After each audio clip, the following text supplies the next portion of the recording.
My Life Between Lives story from Newton Train Institute practitioners. I see a whole change in the thrust of searching for answers about who we are and why we're here.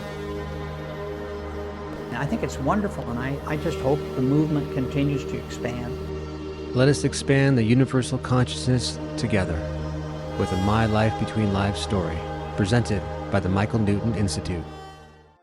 Welcome to my LBL Story. My name is Ikamananda. Today my special guest is Billy.B.Hunter. Billy has dedicated himself as a full-time Michael Newton Institute Life Between Lives therapist since 2013. In addition, he also specializes in Shankar-Vasya Ayurveda for post-diagnosis, Mama Point therapy, and SVA liver therapy. With an impressive track record of over 4,500 hours of practices and having to assisted over 1,500 clients, Billy.B.Hunter has a rich experiences in empowering individuals to uncover their true identity by tapping into their soul memories. Billy has been serving the Michael Newton Institute as a mentor coordinator, guiding the newly trained LBL practitioners. More recently, as a certification coordinator, Billy has been a frequent contributor to the Stories of Afterlife under the MNI LBL Facebook page. A big warm welcome to Billy.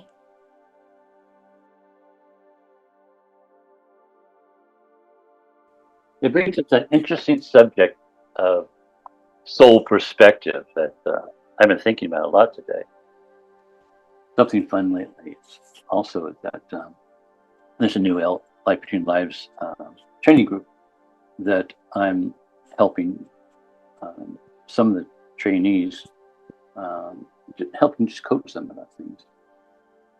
And one of the trainees is very concerned that at this age that I'm at, that is this something real? I mean, people are younger than me and they should be doing this, but here I am and I'm excited by this. I want to do it. And they think they're in their mid-70s and maybe it's just too late for me to do this, or what can I accomplish? Mid-70s and all that.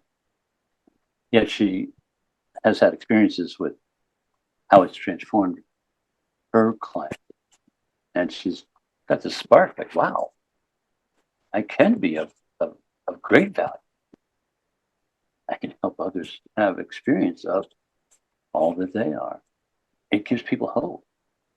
This thing that she's told me, it's great to have this experience that you have an immense contribution that you can give to others.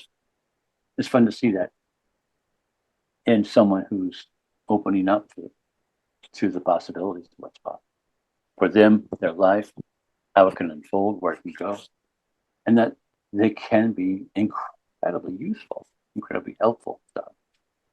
Everyone plays an important role in helping each other understanding what we're here for. I wanted to go back and look into this clear feeling, and I like how you describe it. You make it sound simple, easy, a joyful path.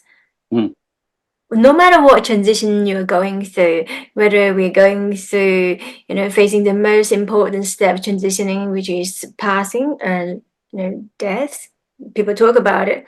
They have significant fear. And I myself experienced that fear for over 2 years in my mid-30s. Every moment I thought about the death, my whole body went shiver, frozen, and I just couldn't function. And I began to question myself, why am I here? Why this thinking is in this body? Why am I not a Maya? Why am I not a British? Why am I not German? So this thought, this troubled me for over about 2 years of time. And now everything is clear, just like what you said, the clear Mhm. feeling. Now, with your expert knowledge in transitioning life between life therapy, past life regression, etc., how would you describe the relationship of this life to the spiritual life? You know, when we've seen people who are like, let's say, masters in spirituality, a yogic master, for example, you know, a guru, a famous teacher, a sensei, all these different kind of titles for those who have experience and seem to have a good handle on enlightenment, but they're in the body. As you are in the body, you feel the bumps and bruises. You just stub your toe. Ow! You feel it. You feel the congestion because your lungs are because you have a cold. You feel the pains of overarching or overworking yourself. You feel the physical discomforts. You feel the feeling tired. You feel elated. You feel all these values. These are the human condition. These are the accumulation of everything human in terms of the physical reality that we are in. In a way, it is why people turn towards drugs, because drugs kind of put the big damper. Alcohol does it, drugs do it. It puts that damper. What's that? A calmness in there, but it's artificial, and it also robs you of an awake intelligence, awake awareness. It's artificial. It's synthetic. Let's put it that way too. It's better to have your awareness with you, because then having a full awake awareness and experiencing, okay, we experience the bumps and bruises, sure. But we also experience all the continuum of everything.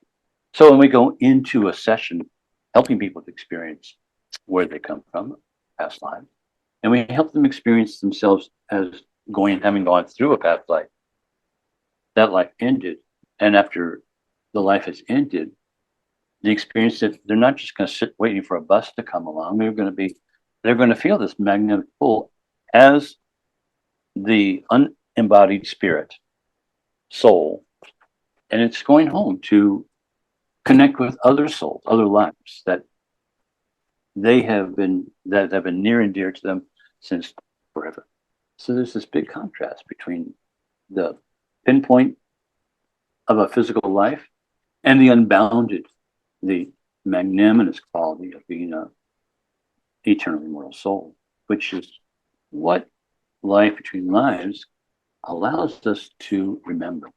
It's not that you have to forget it, but I think Michael Newton did it so well by saying that it was the creator's higher being that put us into an amnesic state in order to yearn for more and to find out more and to experience in order to gain knowledge, gain awareness, gain experience.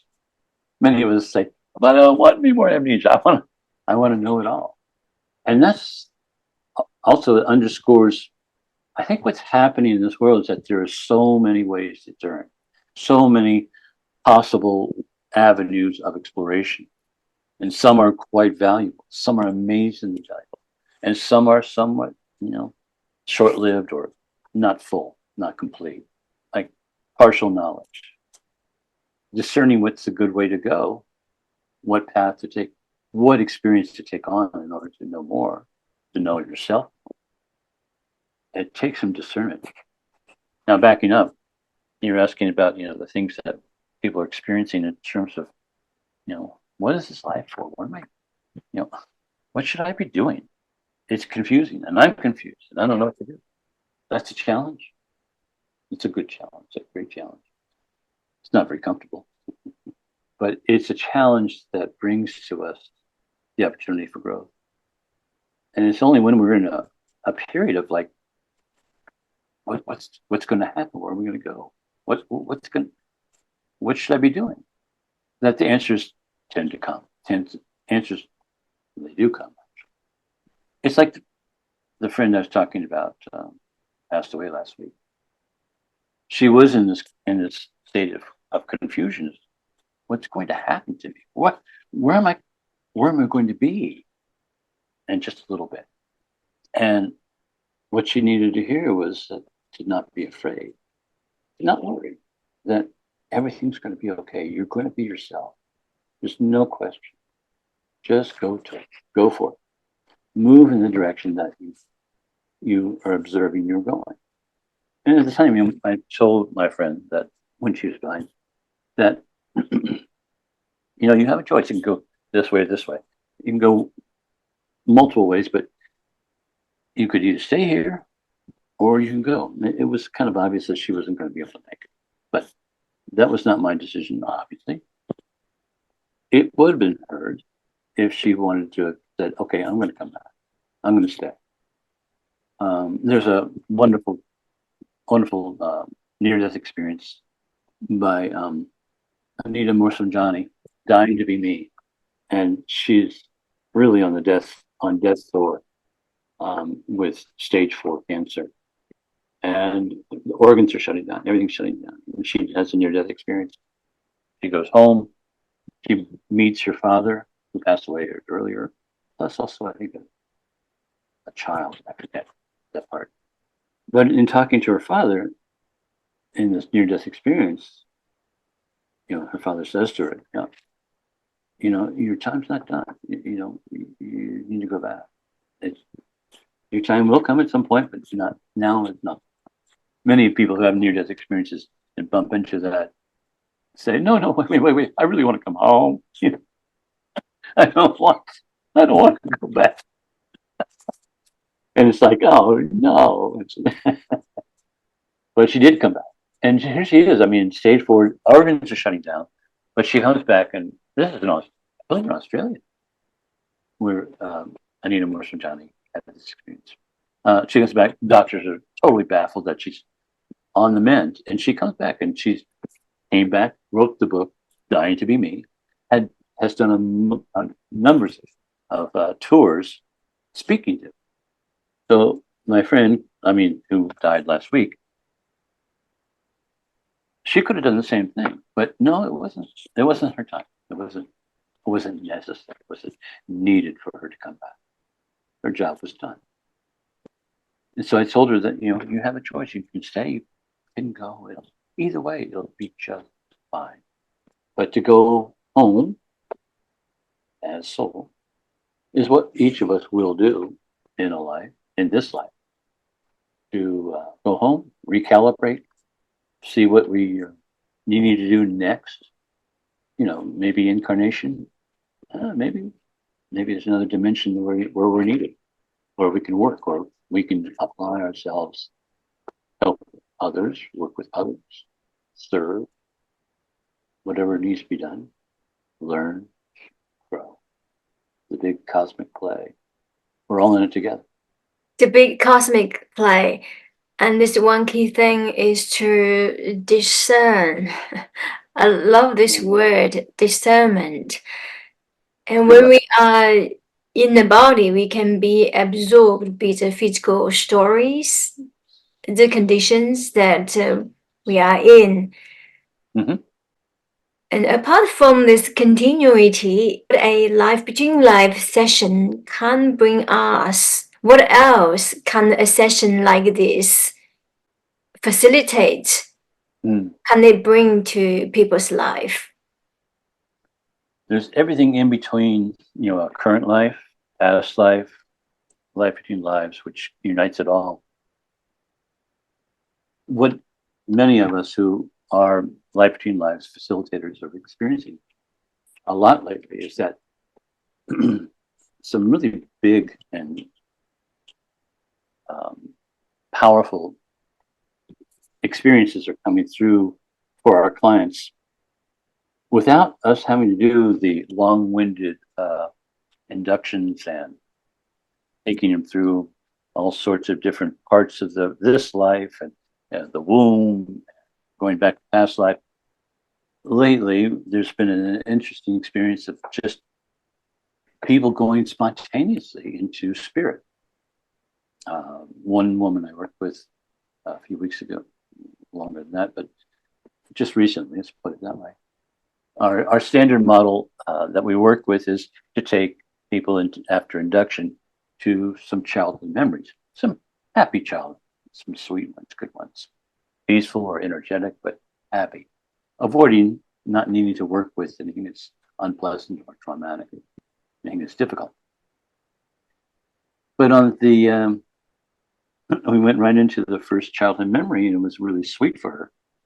But it took her immediately to spirit, which, you know, instead of spending an hour to get them to spirit, or an hour and a half perhaps, here in the first 20 minutes, we go to spirit. Cool, let's go, do it. There's been a hybridizing or a hybrid kind of a process of working with helping people going into spirit or going into soul life, let's say soul being. That said, there's something else that's kind of interesting, and that is, and you brought this word up, discernment. Clients tend to go directly to some experience, maybe this life, maybe a past life, that helps them discern, this is why that's happening in my life. This is why there's a problem. Same client that I talked about went from second childhood memory right to spirit. That was her first session. Okay, it was great. It came to me about, it wasn't, so a few weeks ago is when I saw her for a second time. She and her husband were going to go off on a trip together. And she was scared to death about being on an airplane and being in the tight little lavatories, the washrooms that they got. She's kind of claustrophobic and a fear of closed-in spaces. I said, well, let's just get to the bottom of it. No problem, easy to do. And what we did was, I asked her to go to an experience where the claustrophobia feels like it came out of, where that fear of being in enclosed spaces comes. And she had an experience of a past life in Scotland. You know, there's something about it that was coming up when she was talking and bringing up these details. And it just didn't feel like it was quite it. But, you know, we went into it and the experiences, and there was some restrictions and all that. But it didn't feel to me as a really originating experience. But I think it had an element of being part of the fear of closed-in spaces. We went from that Scottish life to home.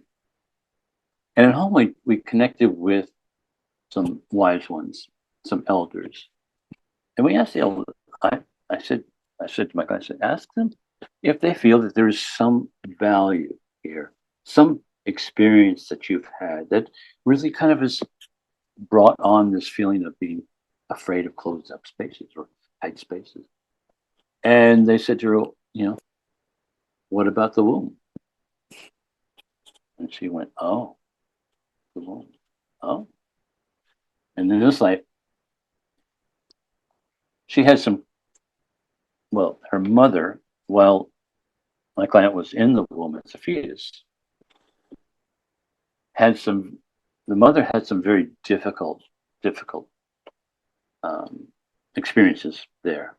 And my client experienced them with her mom and felt, oh my God, I need to be out of here. I need to get out. I can't be here. Shouldn't. This is not a place. And she came premature in this life. And it hadn't dawned on her, my client, that this was something that had come up in that during the fetal period, the in utero experience. We took that from there, and we came back up after a while and talked about it in a debrief after the session. It was interesting to see what happened. So for her, as she went off on her vacation with her husband, she had a great time on the airplane. She tested herself not only in the airplane but also in the bathroom, and she, gosh, no problem.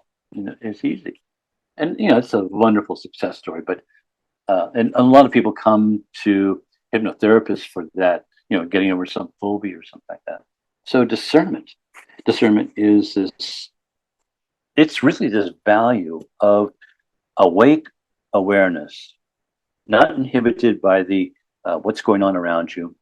For example, my partner, my wife, just came in, and I said, "Oh, well, you know," but it was not a problem. But mental mind is wanting to take stock of anything and everything, and we discern a lot, but we discern so much more when awareness is awake, unfettered by what's going on in the environment. We know that we're in a space that is comfortable, peaceful, secure, safe, which is what we do help our clients get into that space. There's just not a sense of have to worry about anything outside. That's all. So when awareness is that awake and clear, this is why these memories come up.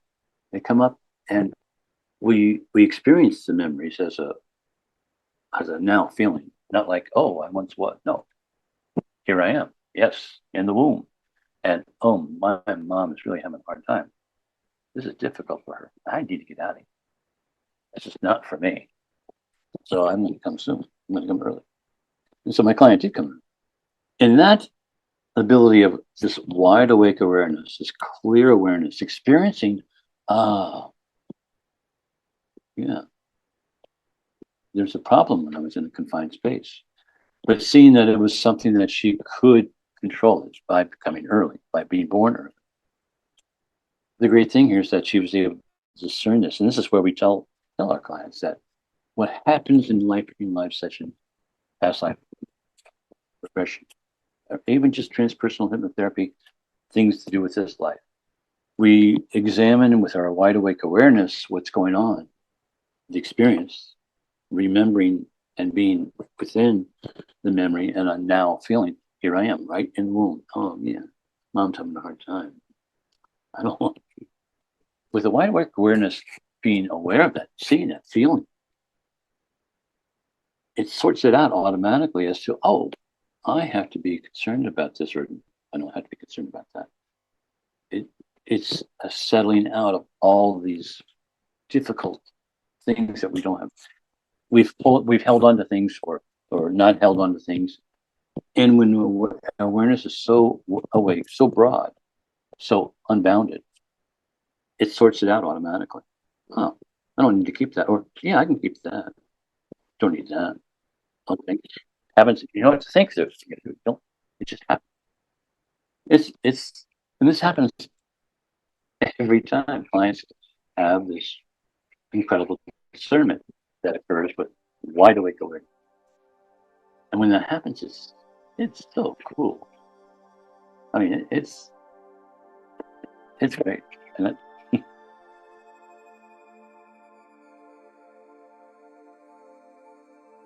Thank you for watching. We look forward to seeing you in the next episode.